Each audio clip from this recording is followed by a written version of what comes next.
ሰላም ጤና ይስጥልን። አሁን የተሰማ ሰበር መረጃዎችን ይዘናል። በቅድሚያም ዋና መረጃዎችን እናስደምጣችኋለን። እስከ ፍጻሜው አብራችሁን ቆዩም። ጀነራል ታደሰ ወረደ ተዘጋጅቶ መቆየት ወሳኝ ነው ብለዋል። ፕሬዝዳንቱ ትናንት በመቀሌ ከተማ በተካሄደው የአፄ ዮሐንስ መታሰቢያ ላይ በክብር እንግድነት ተገኝተው ባደረጉ ንግግር ሁልጊዜም ተዘጋጅቶ መጠበቅ አስፈላጊ መሆኑን ገልጸዋልም።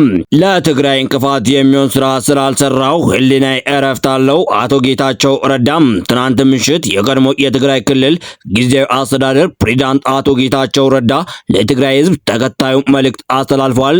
ዝርዝሩንም ይዘናልም። የነዳጅ ዋጋ $200 ሊገባ ይችላል። ኢራን በሆርሙዝ ሰርጥ በሚንቀሳቀሱ 3 የንግድ መርከቦች ላይ ጥቃት መፈጸሙን ተከትሎ የዓለም ነዳጅ ገበያ ከፍተኛ ስጋት ውስጥ ወድቋልም።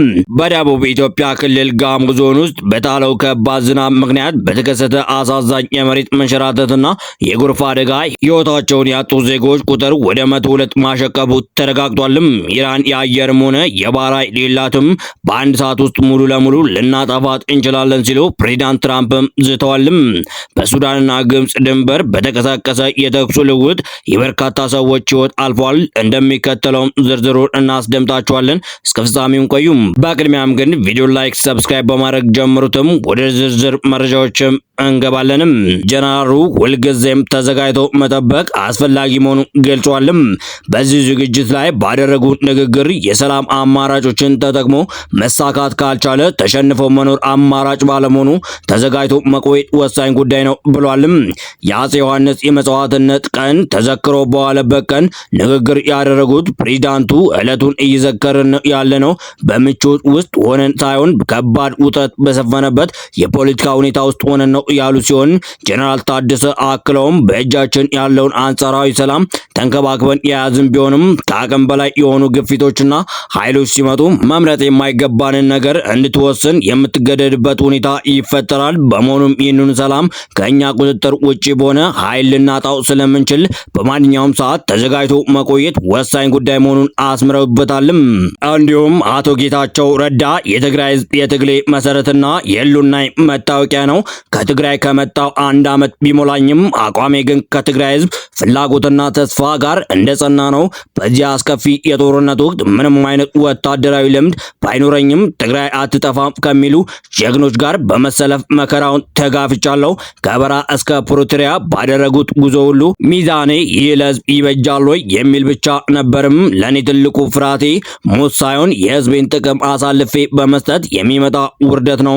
በትግራይ ጊዜያዊ አስተዳደር በነበርኩበት ወቅትም ትግራይን ወደ አዲስ የሰላም ምዕራፍ ለማሸጋገር ወጣቱ ካለፈው የታሪክ ጠባሳ እንዲያርፍ ጥሪ ያለው ስልጣንን ከፓርቲ ተጽዕኖ ለማለቀቅና የሀሳብ ገበያ እንዲሰፍን የቻልኩት አድርጌያለሁ። ለትግራይ እንቅፋት የሚሆን ስራ ስላልሰራው ህሊናዬ እረፍት አለው ብሏልም። በዚህ ሂደት ውስጥ ግን ካልጠበቅኳቸው ወገኖቼ ክደት ተፈጽሞብኛል። ይህን ለታሪክና ለህሊና ፍርድ ትቼዋለሁ። ቂም የሚይዝበት ሰው ግን የለም። ዛሬም ነገም በትግል ላይ ነኝ። ትኩረቴም በትግራይ ጥቅም ላይ ነው። እኔም በማገልገል ሊያሳኩት ያሰቡት ህዝባዊ ኢላማ ካለ እስካሁን አልታየም። ይልቁንም በህዝቡ ስም መስረቅ፣ መዋሸትና የተፈናቃዮች ስቃይ ማራዘም ላይ ተጠምዷል። የእነዚህ አካላት ፀሐይ የጠለቀች መሆኑን ራሳቸውም ያውቁታል።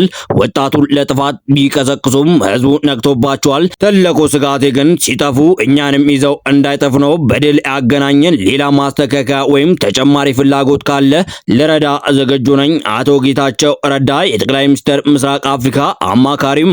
በሌላ በኩል በየዕለቱ 20% የዓለም የነዳጅ ምርት የሚያልፍበትን ይወሳኝ የባህር መስመር ኢራን ሙሉ በሙሉ በሚባል ደረጃ መዝጋቷን ተናግሯልም። የሀገሪቱ ወታደራዊ አመራር ኢብራሂም ዘልፍቃሪ የአንድ በርሜል ነዳጅ ዋጋ $200 ሊገባ እንደሚችል ተዘጋጁ ሲሉ ማስጠንቀቂያ ሰጥተዋልም። ኢራን አክላም የአሜሪካና የእስራኤል ጥቃት የማይቆም ከሆነ ከቀጠናው 1 ሊትር ነዳጅ እንኳን እንዳይወጣ እንደምታደርግ ዝታለችም። የሳውዲ ኢራምኮ ዋና ስራ አስፈጻሚ አሚር ናስር በበኩላቸው አሁን ያለው ውጥረት ለዓለም ነዳጅ ገበያ አውዳሚ መዘዝ እንደሚኖረው ገልጿልም። በመቀጠልም የአሰቃቂ የተፈጥሮ አደጋ የተከሰተው በየሳምንቱ መጀመሪያ ላይ በአካባቢ የጣለውን ያለማቋረጥና ኃይለኛ ዝናብ ተከትሎ ሲሆን በተለይም በጋጮ ባባ፣ ቦንኬና ካምቦ ወረዳዎች ላይ ከፍተኛና ዘግናኝ ጉዳት አስከትሏልም።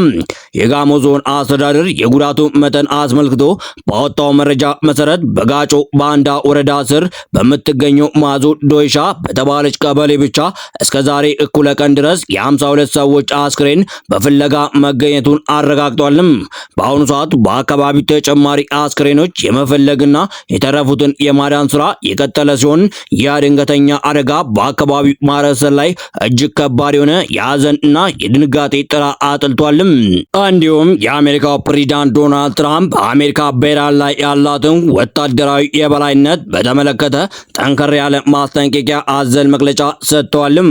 ፕሬዝዳንቱ ኢራን በአሁኑ ወቅት ራሷን የመከላከል አቅሟ እጅግ ደካማ መሆኑን ገልጸዋልም። እንደ ትራምፕ ገለጻ ከሆነ ኢራን በአሁኑ ወቅት የባህርም ሆነ የአየር ኃይል የላትም።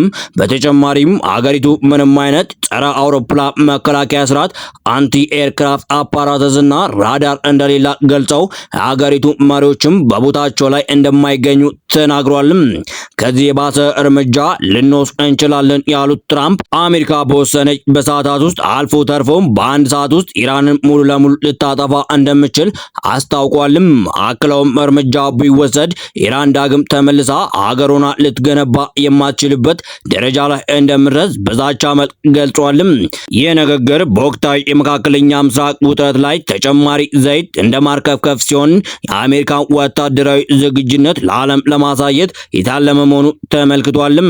በስተመጨረሻም በሱዳንና ግብጽ ድንበር አቅራቢያ በግብጽ የድንበር ጠባቂዎችና ትጥቅ ባነገቡ ሱዳናውያን ባህላዊ ማዕድን አውጪዎች መካከል በተፈጠረ የተኩስ ልውውጥ የ9 ሱዳናውያን ሕይወት ሲያልፍ ሌሎች 13 ሰዎች ደግሞ መቁሰላቸው ተነግሯልም። በግብጽ በኩል የደረሰው ጉዳት አልተገለጸም። ግጭቱ የተቀሰቀሰው ዋዲ አልናሳሪ በተባለ የድንበር ስፍራ ሲሆን የግብጽ የጸጥታ ኃይሎች በድንገት በባህላዊ ማዕድን ማውጫ ላይ የኃይል እርምጃ መውሰዳቸው ተከትሎ ግጭቱ መፈጠሩ ተገልጿልም።